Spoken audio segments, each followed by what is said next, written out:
go.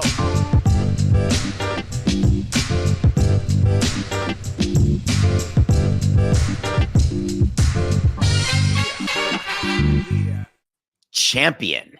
That's the Nothing Personal word of the day. It is Tuesday, April 9th, 2024. And March Madness is over. Yeah, it's April 9th, 2024, and March Madness is over. I hereby am calling for a change to March Madness because I'm tired. I'd like it to be called maybe Spring Madness or not quite Spring Madness. Or better yet, we should just rename the entire NCAA tournament the C-squared tournament. It's the Connecticut Coronation Tournament. It's the Connecticut Tournament.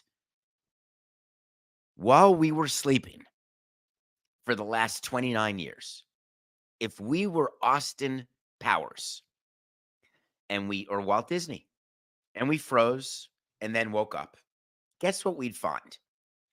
That since 1995, there have been, count it, is it 29 years? So 30 total Final Fours. If you're go to Connecticut and you're on the men's team or women's team, you've been in 31 Final Fours. It's like one a year. 17 titles. The men won last night. That's their 6th title since 95. We talk about Duke. We talk about Kentucky. We've talked about John Calipari. Talk about Rick Pitino. We talk about everything that goes on. Florida had that 2-in-a-row run, 07, 08. There's no college that dominates like Connecticut. And the game last night was a big nothing burger. Edie scored almost 2 scores, had a great game, but Purdue looked like a college team and Connecticut looked like an NBA team. They won every game by double digits. They were the top-ranked school when you filled out your bracket. They were the consensus number one, and they were so far above the second number one, Purdue. Maybe UNC was the second number one. Who knows? Connecticut was the first number one. Coca may know. And there was that big a gap. And it doesn't often happen that you can cruise your way through a tournament as the number one seed. It doesn't happen that when you're the number one ranked team that you win the title, or the best team over a season in baseball, you win the World Series, or the NFL, you win the Super Bowl. To win so many one and done games the way you have to do in the NCAA tournament. No, let me do it differently, Coca. 4-8-69. To do what Connecticut did and win so many one and done games in the C-squared tournament, very, very difficult. And now they've actually done it twice in a row. Connecticut has won by double digits all last year's tournament and all this year's tournament. So anyone taking the points like me last night, what an absolute doofus pick that was. Like last night was going to be the game that finally someone was going to get within a touchdown and a field goal of Connecticut. It's not going to happen. It didn't happen. So Connecticut wins the national championship. And I just was thinking to myself as I was watching, when you game plan against Purdue, you're clearly going to game plan against Zach Edey. You don't want your best player to beat you. That's how we do it in baseball. Let someone else do it. Dan Hurley, after the game, the coach of Connecticut, went the exact opposite way. Guess what? As a consequentialist, he nailed it. He nailed it. He actually said we didn't care if Zach took 25, 28 shots, got 30 or 35 points. Our whole game plan was no Smith, no Lawyer, no Gillis, no Jones. Keep that group down. What a smart move. I just don't like it. It's like game planning against Jordan and saying, all right, let him score 70. The odds are you're going to win the game if you have a Jordan scoring 70. The thing is, they let Zach do what he did, and he looked good. I mean, you can't, as Coca said pre-show, you can't teach 7'4". And that is true. You cannot teach size. So the Game last night was on TBS. I think they had it both on TBS, TNT, True TV, across 3 platforms. The women's game the night before at 3:00, the day before at 3:00 was on big ABC. And all of the streaming that we have and all the bifurcation of viewership habits, being on a big network still matters. The women got 18.7 million viewers on Sunday. That enabled everyone in the media to go crazy with stats, to give women's basketball its flowers, which they did, and which they deserve to have. To give Caitlin Clark the credit that started with Dawn Staley and continued almost exclusively, except for some WNBA players who are bitter. They're so bitter, it makes me laugh. Why are you so bitter about Caitlin Clark? Why don't you love the fact in baseball, the equivalent, I was thinking about this, Coca. There are some older players that can't be managers because they're so bitter about the younger players who make so much money now. And in whether it's the draft or early in their career, they get these guaranteed deals where they get more guaranteed money than some Hall of Famers did in their whole career. And it can cause bitterness. But the best people who can become coaches and managers, who can deal with the younger players, understand them, love them, they embrace them. They're not bitter. Of course, Coca doesn't want me comparing anything to baseball, where baseball leads the league in haters. It leads the league in unwritten rules and all the stuff that young people like to do, like bat flips, etc. But the type of negativity toward Caitlin Clark, the type of women hating on women in this regard, it struck Coca, and we talked through this before the show. This is such a great moment for women's sports. What are we doing? And I completely agree with him. Caitlin Clark is 6 days away from being the number 1 pick in Indiana. She is going to the WNBA. The WNBA has an opportunity to figure out how it's going to monetize Caitlin Clark. And believe me, they're going to figure out a way, because they have to take advantage of this.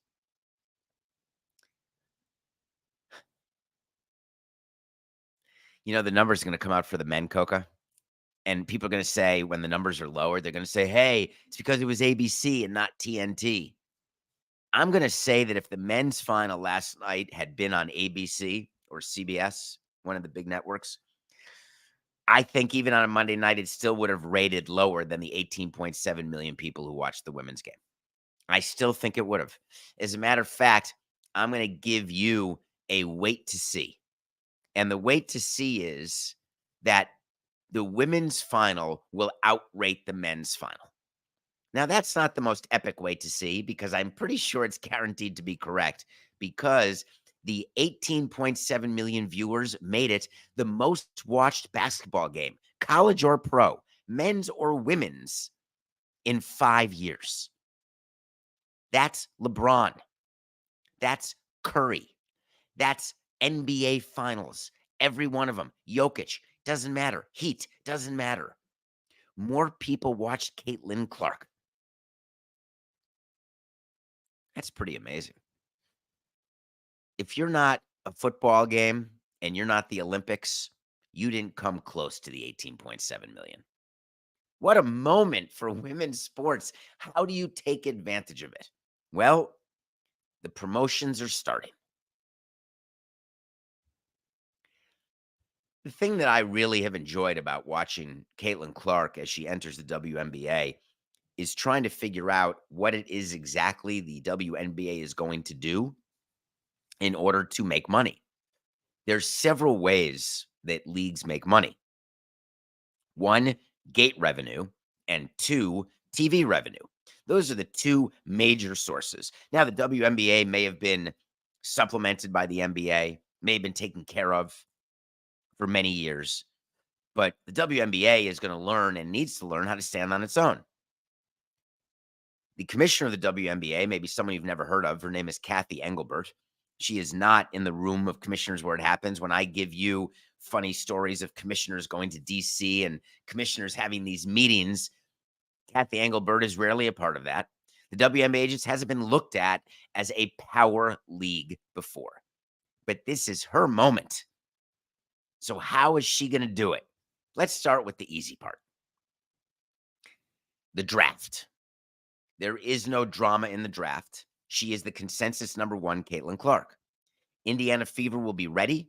They will have jerseys on sale, tickets on sale. Visiting teams are going to make Indiana as though they are the Bulls coming to town. Every team is going to promote. And I want to go give you examples of two teams. Let me start with the Phoenix Mercury, and let me show you what they did. They are promoting Diana Taurasi against Caitlin Clark by telling you that one of them is the GOAT and one of them is the Rook. Guess who's who? The Rook is Caitlin Clark. The GOAT is Diana. Here's the question. Do you view that? Is that petty? Is it brilliant? They tweeted out, this moment has become a movement. Whether you've been here for a decade or a day, your chance to witness greatness is here. My guess is they're referring to Caitlin Clark not having ever played in the WNBA. She is going to get rookie hazed because she's going to be a rookie. Is it cool that this is what Phoenix is doing? Is it because that Taurasi has been outspoken about Caitlin Clark? Is it because a bunch of NBA players have been outspoken? Is it okay to be outspoken? Or can you not say anything negative about Caitlin Clark? You can have Coca's point of view, which is, hey, let's not be haters. Or you can have drama.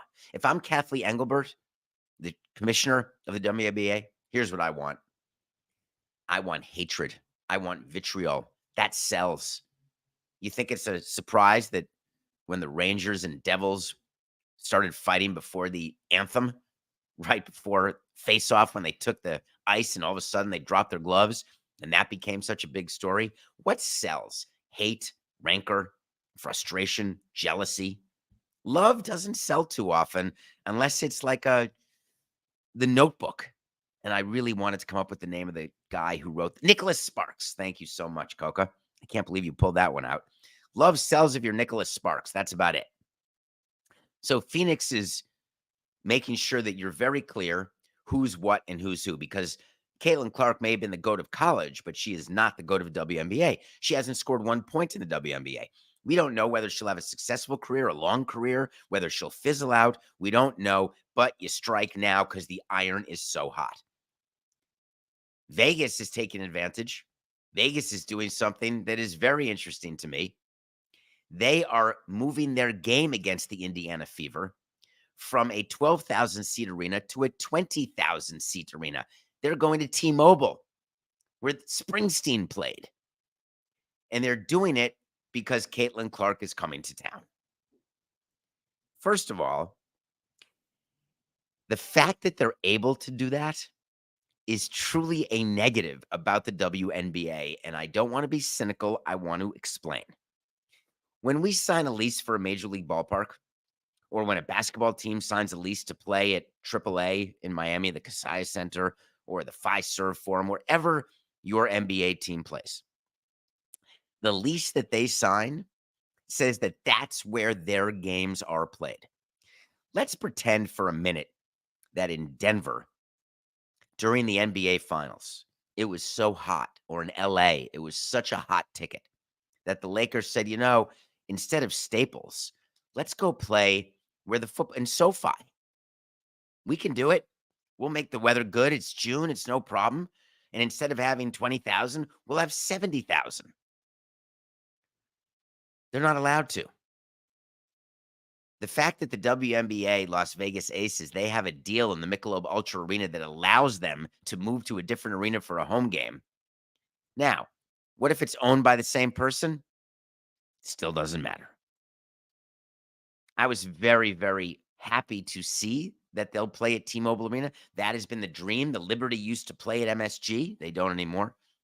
That is the goal when the WNBA started, was to have women's sports play in where men's sports are and draw the same fans, but at different ticket prices.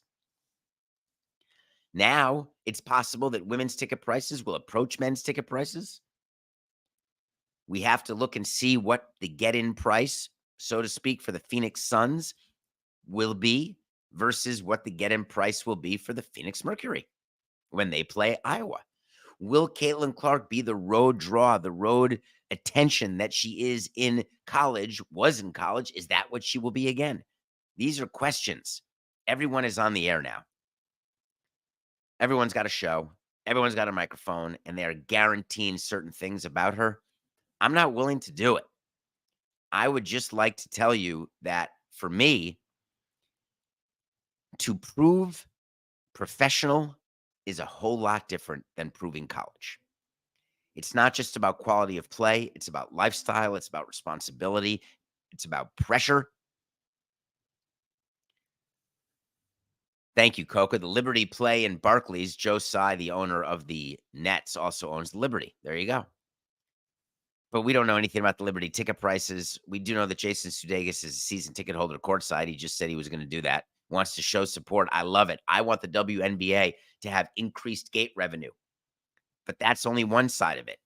What about the broadcast revenue? Kathy Engelbert, the commissioner, has been talking a lot about their media rights.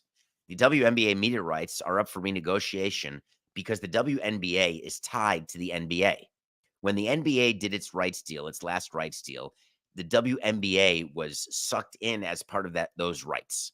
We don't really know exactly what the worth is of the WNBA. We know what the allocation was, and it's about $60 million annually is what their TV rights are. And that includes their streaming deals, that includes everything. But they've always negotiated with the NBA. There are people who are saying the WNBA now is no longer needed to have the NBA. They should go out and sell their own rights on their own. And to that I say, good luck. They're not going to do it. The WNBA is going to continue to partner with the NBA because the NBA is going to get billions and billions of dollars. And the force of having something as a partner that is so wanted, and you could argue that Caitlin Clark is wanted, but she only plays X number of games. The value of the WNBA rights are increased, but people are beginning to talk about that as a standalone, they could be huge. Kathy Engelbert, the commissioner, came out and said, we are expecting a double of our media rights. Now, does she go to Adam Silver and say, hey, when you're negotiating, please negotiate well for us. We expect to have a double. Does the NBA want the WNBA to get a double? And therefore, they go to their partners and say, listen, if you want to bid for the NBA, you've got to take the WNBA and you've got to give the WNBA $200 million a year. ESPN got all those college sports, including college women's basketball, for about 117 a year, and they got all sorts of other things, championships. The WNBA has not been a ratings juggernaut. The WNBA has been fine, maybe, but now, contrary to what some of the older goats want to say, this could be their moment to shine. So she's going to go into these negotiations and she's going to make an attempt. I have a word of advice for you, Kathy. Go sit in Adam Silver's office right now. Show him the numbers for Caitlin Clark. Make up a new set of projections for the WNBA for attendance, for average ticket price, and for viewership. Give Adam the PowerPoint presentation that he can then give to the media rights companies that he's negotiating with, and make a deal with Adam to never let you go. Because the way the NBA is rising is the way you will rise. If Kathy has a different view, which is, look, didn't you just watch Nothing Personal? Didn't you just hear that Caitlin Clark was a part of a game that had more viewers than every one of your games, Adam? Maybe, Adam, you and the NBA should be talking to us, and we should have the majority of the TV money. Nope, not how it works. Not how it works, not how it's going to work. As a matter of fact, I'm going to give you a, have I done a wait to see today? I don't know whether I have or not, but wait to see is when I tell you something's going to happen. Oh, I did. I told you the women's final will outrate the men's final. That's one wait to see. I've got a double here, Coca. There's going to be a media rights deal for the WNBA, and it will be above $100 million. It won't be the double that Kathy's looking for, but it will be allocated above $100 million. Wait to see. Well, we didn't have to wait long. Let me take a breath there, Coca. 4, 8, 6, 9. Well, we didn't have to wait long for another pitcher to have an injury in Major League Baseball. I've got an arm injury epidemic update. Framber Valdez was scratched due to elbow soreness. Framber Valdez of the World Series champion Houston Astros, not the reigning ones, but he was a World Series champion. Framber Valdez, one of the best pitchers in baseball for a team that is supposed to compete, has gotten off to a rough start. He was playing catch and reported some soreness on the top of his elbow, and when he woke up, he felt the same. Well, I've got a news flash when managers say that. Here's how elbow soreness works. We can try to wish it away, but it's not like a backache. You don't take a little Tylenol. I mean, we'll give you some sort of steroid for sure. We'll give you an anti-inflammatory. We'll hand them out like Tic Tacs.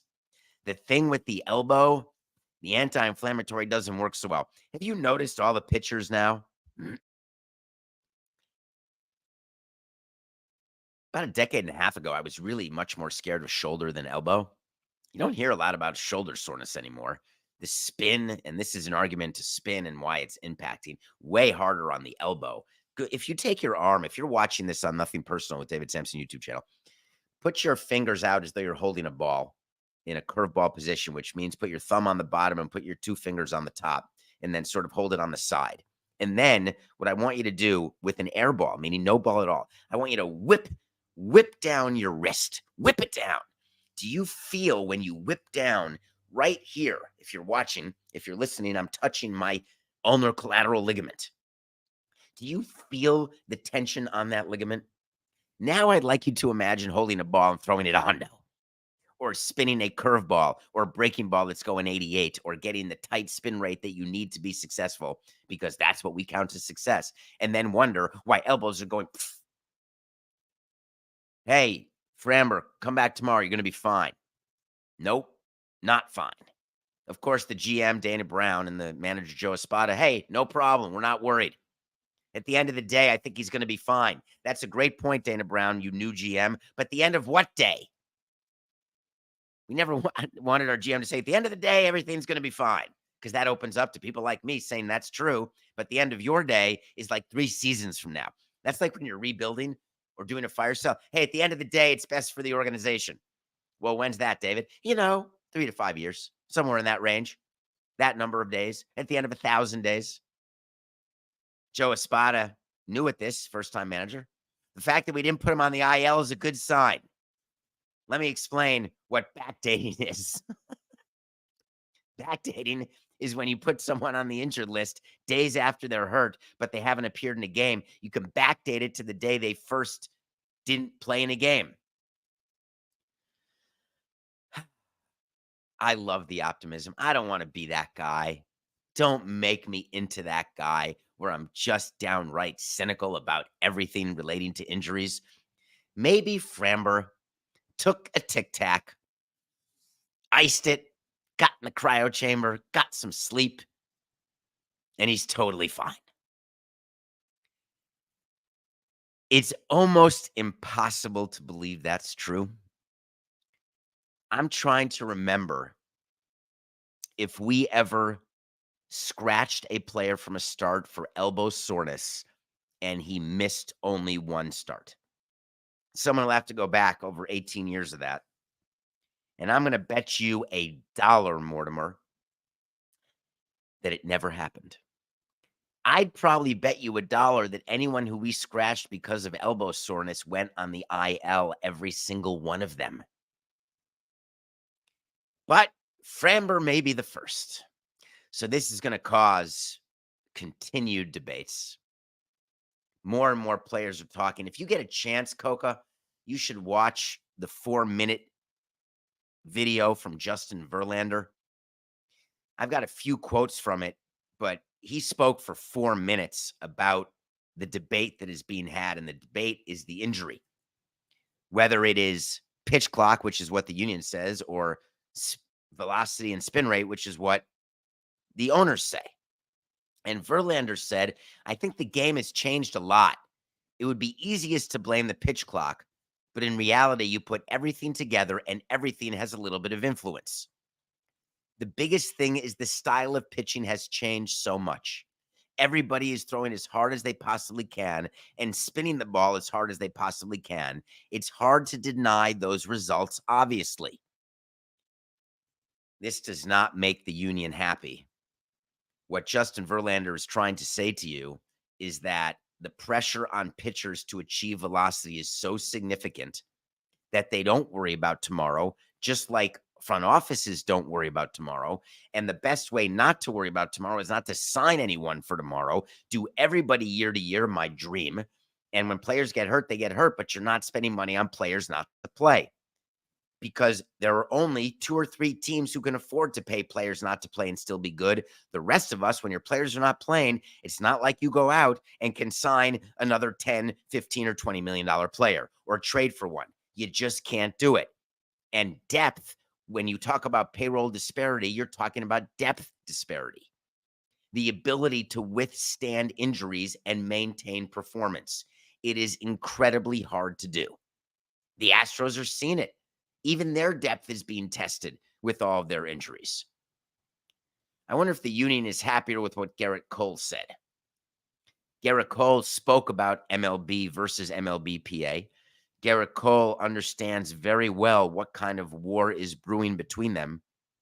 And he said, I'm just frustrated. It's a combative issue. It's like, okay, we have divorced parents, and he's speaking about the union and the commissioner's office, and the child's misbehaving, and we can't get on the same page to get the child to behave. But then he clarified, not that the players are misbehaving, but we have an issue here and we need to get on the same page to at least try and fix it. And he could have stopped there, but he didn't. Instead, he continued and said, I think it's irresponsible for either side to say any one of those things definitively has no impact on pitchers' elbows or shoulders. That's not helpful. Gerrit Cole as your voice of reason is an interesting position for the union to take. I don't believe that now is the appropriate time for a voice of reason, because now it is a time for entrenched positions. And that's what we're seeing on so many issues, where the union is saying one thing, the commissioner is saying another thing. And as I've told you, listen to me now and hear me later. This is all about the collective bargaining agreement. This is all about the next round of negotiations, which start very soon. Right now, it's 2024. The next round starts in 25. It's like tomorrow. So what exactly is the plan? And the plan is that there will be players like Shane Bieber, who also had a quote saying that his Tommy John, he's not ready to say what the reason is for his Tommy John, whether it's conditioning or not. He said it's hard to say what's going on in the inner workings of the elbow and the arm. We'll see what's to come of it. And this is a player who has so much to lose by his Tommy John. He does not have a long-term deal. He's about to become a free agent. And now the only free agent deal he's going to get is one of those Dodgers or Rays specials where you get paid bupkis year 1 and you get a huge amount year 2, because year 1 is next year. You got nothing. Bieber's barely going to pitch, and if he does, he won't be effective. First year back from Tommy John is not easy. There's not even a guarantee he will be back. And we're talking about a player who the Guardians are despondent they didn't trade because they got no return for, and the Guardians are unlikely to re-sign him because that's the type of deal that is really hard to afford. So it will be interesting to see who gives Bieber his Glasnow deal. Don't forget, he got that $30 million deal from the Rays, where he got $5 million the first year and $25 million the second year. There is a deal like that to be had, and that's Shane Bieber we're talking about, one of the best pitchers in the game. I think that's all that it takes for the players to wise up and realize that something's got to change. I was asked on a show today, Coca. Side note, please. I did a show this morning, and I was asked, what's your solution? It was the Miller and Moulton show in Southwest Florida. What is your solution for the epidemic of pitching injuries? What some people are calling the pandemic of pitching injuries. I've got one. We have to change how we pay pitchers. It was my same argument for we have to change how we pay players. If you want to cut down on strikeouts, I sat in an owners meeting. I raised my hand. It was a committee meeting. And I said, you really want to cut down strikeouts? Because that's what owners were saying. We can't stand the game. We don't like seeing the strikeouts. It was the true outcome time in baseball where everything was a home run or a strikeout or a walk. I said, all right, here's the way. When it comes to arbitration, we have to take money away from players for striking out, and we have to give money to players for hitting singles and doubles. We have to give money to players for average, not for home runs. That would be one change. When it comes to pitchers, we have to find a way to compensate them, not for throwing 100, not for Ks per 9, but how about for length? The arbitration system, it rewards Ks per 9, it rewards bulk, but it doesn't reward it enough or exclusively. It used to be that being a middle reliever, you were going to have a hard time in arbitration. Now, if you're a middle reliever, that it's called high leverage. So arbitrators are trying to see if they can pay high leverage people. It's become a thing. It started a while ago. I think we have to change what's called the arbitration criteria. And I'm not the only one thinking about change. Verlander, as part of that 4-minute speech he gave, talked about him and Scherzer coming up with a new way, and their way was rule related. They wanted teams to lose the DH if their starting pitchers don't go deep enough in a game, and that would incentivize teams to push their starters longer. But it wouldn't. That's not enough. If I knew that I was going to lose my DH, if I pulled my pitcher, I would rather lose my DH because I've got a bench of pinch hitters. I can play it like a National League game. I'm not going to have my pitcher go a third time through the lineup when analytics tells me that it's not going to work. So it's got to absolutely be money related. That is what I'm looking for. That is the change that has to happen for the number of injuries to start to decrease. All right, we're going to take a break and review a movie I watched, and then I want to go through something that the Marlins did. While we're not a strictly Miami show by any stretch, just like Le Batard, we do have to tell you that something strange happened with the Marlins that's going to interest you. We'll be right back.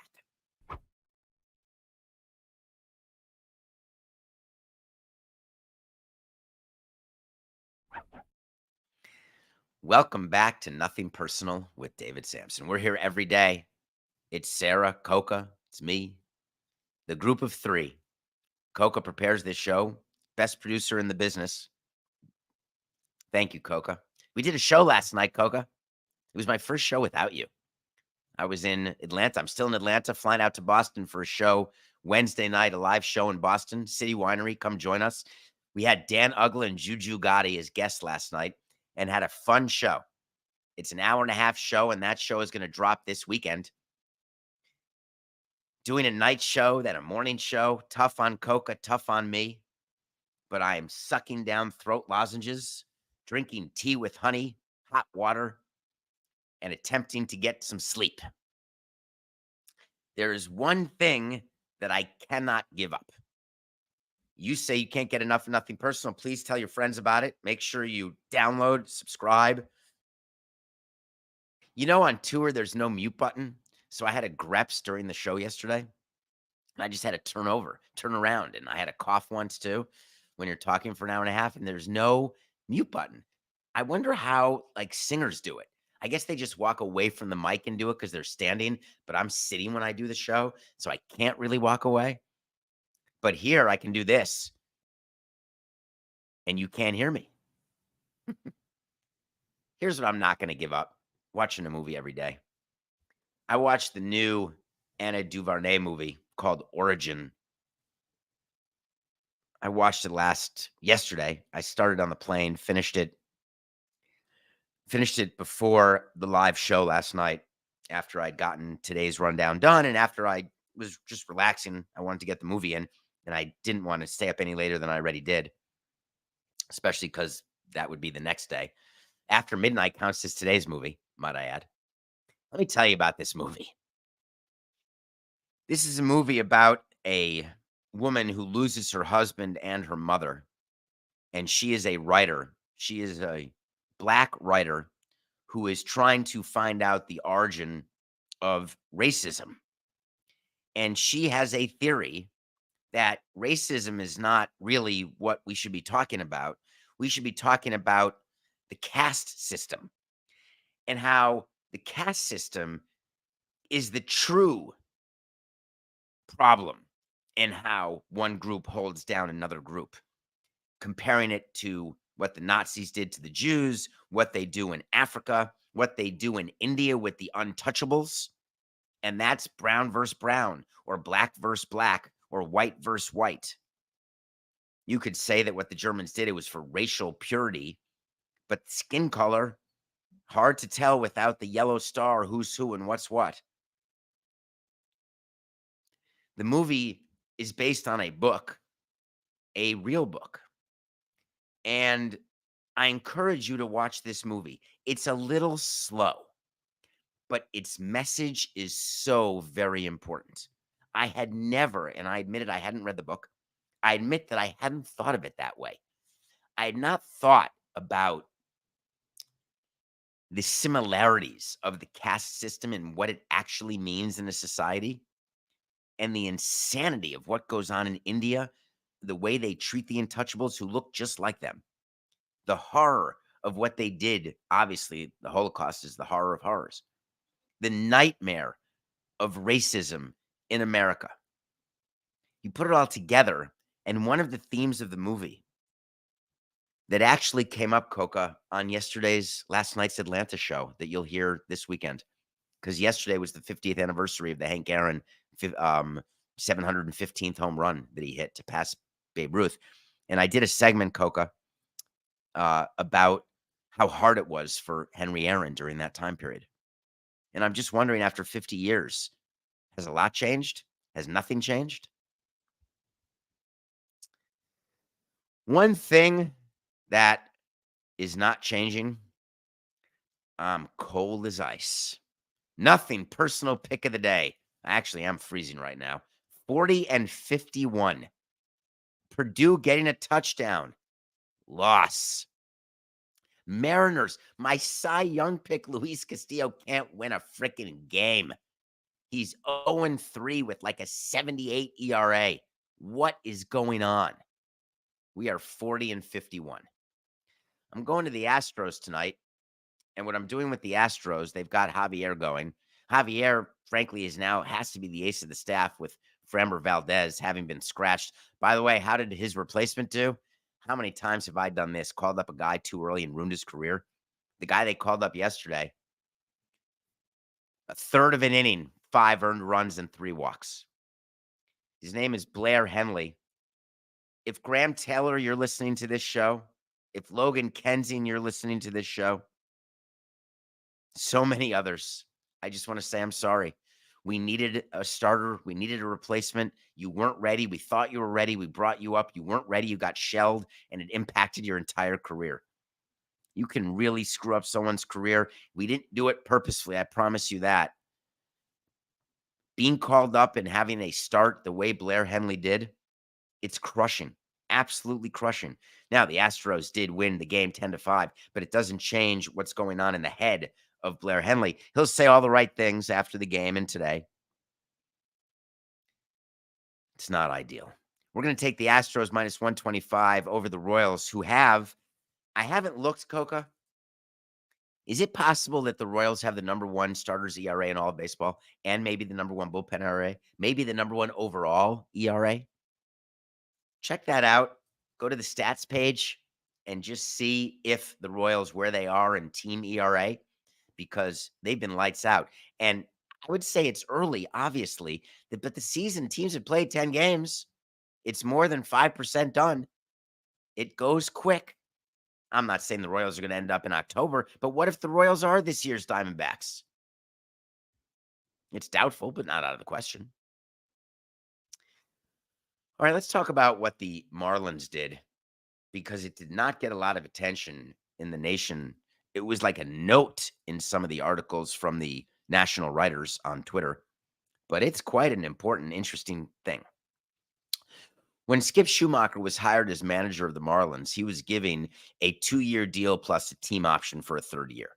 Pretty common. We'd give out 3-year deals, sometimes 4-year deals. We'd always ask for an option because, hey, we can get rid of the manager if we want. We can keep him if we want. We've got cost certainty. We can see how the team does. Skip Schumaker was manager of the year, just like Joe Girardi. Skip Schumaker was not fired, but the GM was fired after he won manager of the year. The GM, Kim Eng, as you know, was let go, even though the rumor is she stepped down because she didn't get the power she wanted. However you want to tell yourself it happened, she's no longer with the Marlins. Skip Schumaker is having his second year, and the team is, I don't know what they are, 1-10. They lost to the Yankees by a touchdown yesterday. So Skip Schumaker is not on the hot seat because he is a very sought-after manager. People view him as the up-and-coming young former player who can work with numbers. He can work with players. He gets today's player. He can manage up into the front office. He can manage down into the clubhouse. He is the exact central casting of a manager. So very quietly, the Marlins voided manager Skip Schumaker's option for next year. And word got out just recently, and it was done before yesterday. Why would a team void an option for a manager? Because the manager's not coming back. Skip Schumaker will not be managing the Marlins next year. The managers, if the Marlins, 12-80-69. The Marlins, if you look at what they did this offseason, they brought in Peter Bendix to be their president of baseball operations, who brought in a bunch of front office people, including Gabe Kapler, the former manager of the Phillies and Giants. Gabe Kapler is in the system, not in uniform. There's two ways you can bring in a manager in waiting. You can put him on the bench, or you can put him in the front office as an assistant. And then they seamlessly can step in to the managerial role. Am I guaranteeing you that Gabe Kapler is the next Marlins manager? No. Do I think it's likely? Yes. What I am guaranteeing you is that Skip Schumaker will not be with the Marlins next year. Why? What's the reason why the Marlins want to move on? Is it because Peter wants his own guy? It may be the most overblown concept in team sports when people say, I want my own guy. What they're saying is that the relationship they have with the old guy, there's not a sense of loyalty or buy-in. And for the GM manager relationship to work, there's got to be loyalty both ways, buy-in both ways. And baseball clubhouses can be like sewing circles. If you've got a GM and a manager who really don't get along, you know who's going to win in the clubhouse? The manager. But you know who's going to win in the front office? The general manager. So if there is discord in the Marlins between the GM, Peter, and Skip, and this is not journalism, irresponsible or otherwise, I don't know the answer. I don't know. But I'd like you to help me right now, those of you listening and watching the show. Help me understand why you would ever void a team option. It's a team option. If you don't want your manager back, you don't pick up the option. Did the Marlins do this because they don't want bad press? And Skip Schumaker already told them, hey, I already know I'm leaving after this year. Wink, wink. I know exactly where I'm headed after this year. So we're going to make it not that you picked up my option or that you didn't pick up my option. We're going to make it that there's no option. And then after the year, I'll just resign to take another job. Do you think that makes the Marlins feel better? Is somehow that going to be a better narrative that Skip Schumaker didn't want to stay? The Marlins can't. Are the Marlins going to say, hey, we had a bad year, we wanted to move on? Peter's going to say, I wanted my own guy. If they lose 100 games, is Skip Schumaker not the manager of the year because he brought the team into the playoffs last year and then this year lost a hundo? Or is it just they didn't have enough money to bring in enough good players and Tim Anderson isn't enough? There is a lot of posturing going on. And how it ends?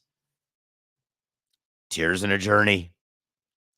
Skip Schumaker is leaving the Marlins. That's all it means. Okay. Arte Moreno is so funny, isn't he, Coca? I like him. He's the owner of the Anaheim Angels of Los Angeles. He's the guy who's got Trout and Ohtani and then not Ohtani. He's the guy who said, I never thought Ohtani would get 500. I can't believe he got 700. He's the guy who was smart enough in business to know that it wasn't really 700 with the deferrals. It was 460. He's the guy who knew that he could have traded Ohtani prior to losing him in free agency, didn't want to. He's the one who wanted to sell his team and said, I can't get the right price. I want a championship for my fans. I'm not selling the team. He's that guy. There's one thing about Arte you may not know, other than he was not in favor of Commissioner Rob Manfred when the commissioner started. Arte can be a difficult gentleman, very successful. But like all owners, Arte has an ego. I don't know if you saw this little nugget of a story last night. The Anaheim Angels of California do an intro video before every game, and it's a montage. And in the montage, Arte Moreno is in it as an owner. They played the montage at a home game recently, and the fans booed Arte Moreno, shockingly, the way fans booed the Cardinals owners, the way fans have booed me. We are in a position where you don't want to go on the field a lot because you get booed. I didn't mind. Sometimes you're there for the photo opportunity and to reward the player with what they're getting that particular moment, to reward a charity for the money that you're giving or that was raised for them. There are reasons to go on the field. Some owners don't like to go on the field because they're too worried about being booed and they don't like being booed. Arte Moreno goes on the field. He gets booed and he says, I'll show you. He had the pregame video montage edited so he's not in it anymore. Talk about lack of self-awareness. The way an owner gets into a pregame montage is when the owner tells the in-game entertainment people, I want to be in the pregame montage. The people in the in-game entertainment don't just say, hey, I know what we're going to do. We're going to put the owner in. They need to get permission. So he, in theory, gave permission. Not in theory. It's in practice.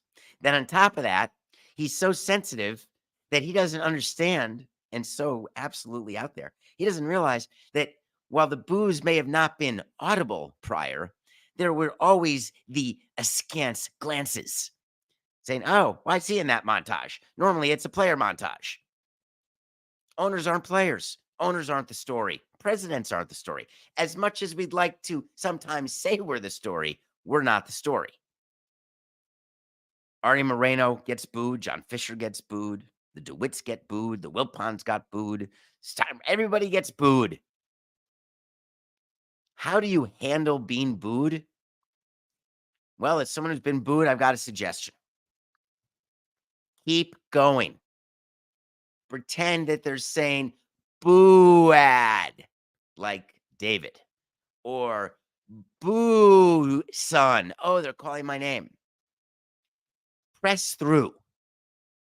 Don't make obvious changes that will then be found out, brought up, and you look like you're scared of your shadow, and you look like you're embarrassed about the boos, and you look like you're trying to hide. You can't hide. It's not as though it's going to be better business by having him in or out of the montage. It was all only about ego. Arte Moreno, who should know better, given his business, he must have called his in-game entertainment and said, get rid of me. It's just business. And the fans said, hey, Arte, it's nothing personal.